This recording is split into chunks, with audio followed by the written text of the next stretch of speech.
What happened is pitching wedges have got so strong. When I grew up, they were 50 degrees. They're all the way down to 40, sometimes 44, 43 even.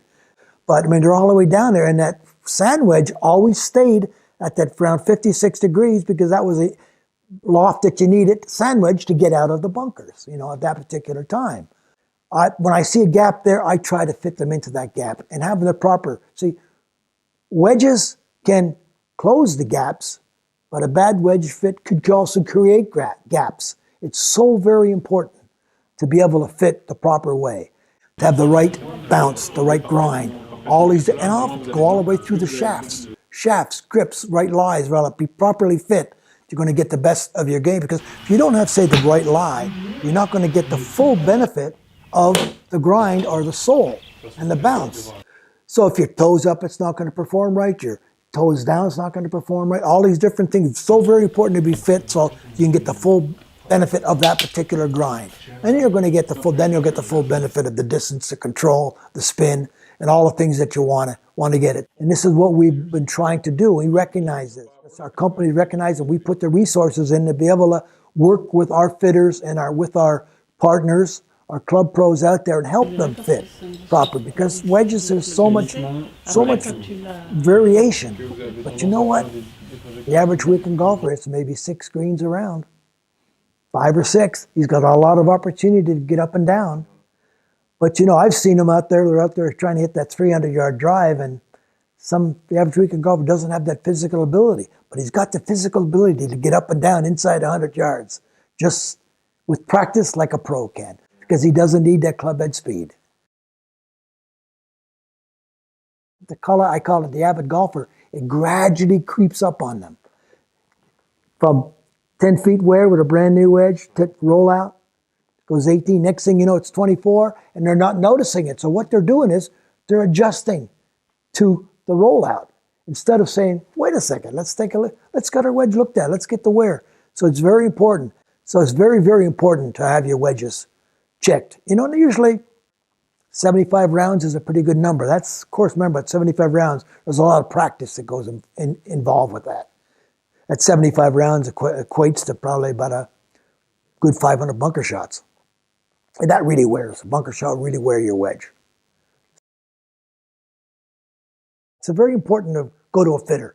Go to your, I call it, as I say, preferably a Titleist fitting center. Fitter that will definitely help you. But if you can't do that, you got to make sure they got the right lofts. And the type of grinds that they want to get is good for a fitter, but you can see the grinds. We have pretty good descriptions on the grinds on our website. Gives a pretty good description for your course conditions, the type of shots that you want to hit. But there's no substitute for hitting them. Really, that's why it's so very important to hit them, because everybody's a little different. When I fit, I want to be able to, you hear me say hit that number? They want to be able to hit it a certain yardage that you can cover it. I like anywhere between 4 to 6 degrees, the distance between your lofts, and also that should equate to about 10 to 15 yards distance. That's the most. When you start getting over 15 yards, that's a pretty big gap to try to cover. You can see it looking at it. You may be able to see the ball land, but you don't realize how far 20 yards is. And then try to hit it in between there. It's pretty tough.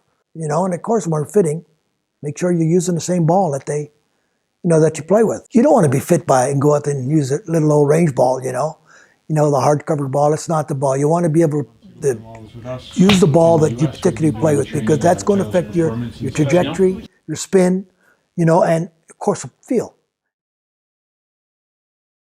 I would like to fit first off. Full swings, I call it a 3/4. How often do you swing fulls?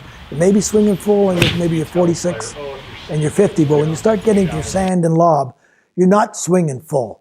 Because the tour players, they very seldom swing full. What happens to a tour player? Swing full, the ball's launches a little higher, and sometimes with a little bit more spin. That's where I like to fit first for my gapping. And then go greenside, hitting all the other shots for my chips, my bunkers, my rough play. Then I let them hit the different grinds that works best for their particular swing type.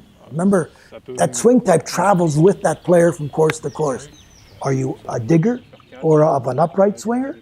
Or are you a slider, shallow cut, just take a little cusp of sand? That helps you by little cusp of sand, you don't need as much bounce. But if you're more of an upright swinger, take a big divot, you need a little bit of bounce to resist. You want the bounce to repel the ground for you so you can move on through. Get my ugly face out of there.